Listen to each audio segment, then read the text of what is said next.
எனக்கு ஒரு ஸ்கில்லுமே இல்லை, நான் இதுவரை எதுவுமே கற்றுக்கல, லைஃப்பில் என்ன பண்ண போகிறேன்னே தெரில அப்படின்னு என்னோட தாட்டை சொல்லுது. என்னை சுற்றி இருக்கிறவங்களும் என்னை டீக்ரேட் பண்ணிட்டே இருக்காங்க. ஸோ ஒரு குட்டி கதை சொல்கிறேன்.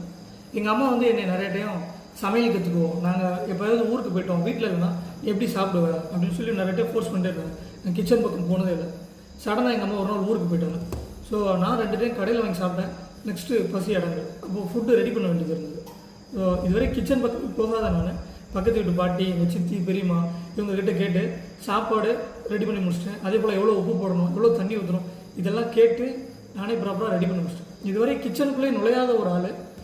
ஆனால் எனக்கு அந்த ஒரு விஷயம் அத்தியாவசியப்படும் போது அதுக்குண்டான தேவைகள் என்ன அப்படின்றத நானாவே வாண்டடாக கேட்டு அதை ரெடி பண்ணிட்டேன். அதே போல் தான் லைஃப்பில் இதுவரை உங்களுக்கு எந்த விஷயமே அத்தியாவசியப்படாமல் இருக்குது. அத்தியாவசியப்படாதனால நீங்கள் ஜஸ்ட் நார்மலாக இருக்கீங்க, எதுவும் லேர்ன் பண்ணல, எதுவும் கற்றுக்கல.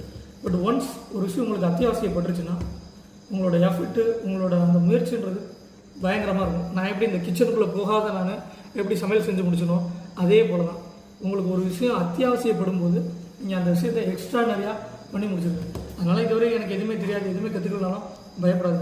உங்களுக்குள்ள ஒரு பவர்ஃபுல்லான ஒரு எனர்ஜி இருக்குது. உங்களுக்கு ஒரு விஷயம் எப்போ அத்தியாவசியப்படுதோ அப்போ அது வேலை செய்ய ஆரம்பிச்சிடும். அப்போ அதோட ஒர்க்குன்றது பயங்கரமாக இருக்கும். அதனால் லைஃப்பை பார்த்து யாரும் பயப்படாதீங்க, இதையும் பெருசாக யோசிச்சுக்கிற வேண்டாம். எல்லாமே நடக்கும்போது கரெக்டாக நடக்கும். அந்த ஒரு விஷயம் உங்களுக்கு எப்போ தேவைப்படுதோ அப்போ அது நீங்கள் எஃபர்ட் போட முடியும். பட் உங்களுக்கு அந்த விஷயம் எப்போ அத்தியாவசியப்படுதோ அப்போ உங்களோட அந்த எஃபர்ட்டு, முயற்சி அதை அச்சீவ் பண்ணுறதுக்கும் ஃபென்டாஸ்டிக்காக இருக்கும். குறுக்கு எது வந்தாலும் அடிச்சு நொறுக்கிட்டு போயிட்டே இருக்குது.